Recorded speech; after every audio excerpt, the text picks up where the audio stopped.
All right, so relocating or downsizing, it's not about the next move, right? This is a little bit more. This one hits home a little bit different. So it is about timing, it is about money, and it's just making sure that we don't make the bad decisions. So relocating or downsizing, like I mentioned, this one hits a little bit different because this is the next stage of life. For whatever reason, something else is driving that decision to actually move out of your house. And there's a couple of things that we need to make sure that we are aware of. Timing, two transactions, if applicable, not rushing, decision making, protecting your value. One of the big questions that you might have is, do I buy first and then sell later? Or do I sell now and then look to buy? Or do I try to do all of this at the same time?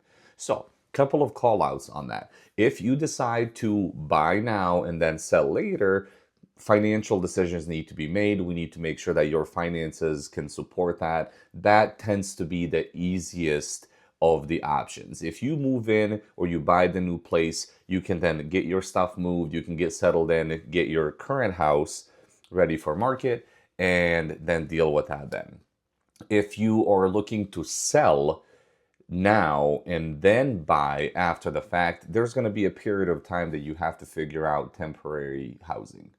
Okay. Or do we work together and try to line that up where the buying and closing literally takes place at the same time and you switch properties and then tackle the move then? Downsizing also comes with some tough decisions. You're not just making a move, it's not just a math problem for you. It's very emotional. So there are some decisions that have to be made. We are letting go of space, we are letting go of memories, and we are letting go of routines. We've more than likely lived in that house for a very long time. There's a way of life that happens. And when you're downsizing, especially when you're downsizing, routines tends to change quite a bit. Now, if you're relocating and you're actually relocating long distance, this can be a little bit more tricky to handle on your part, just because you're not available for the showings, you're not available for the inspections, you're not available for simple fixes and tweaks that might need at the property. So planning around that is key, but the biggest thing is the trust factor. You have to trust me to handle certain things for you and make sure that my advice has your best interests at hand when dealing with a relocation where the process just simply takes you away from the current house here that you're looking to sell and move on away from.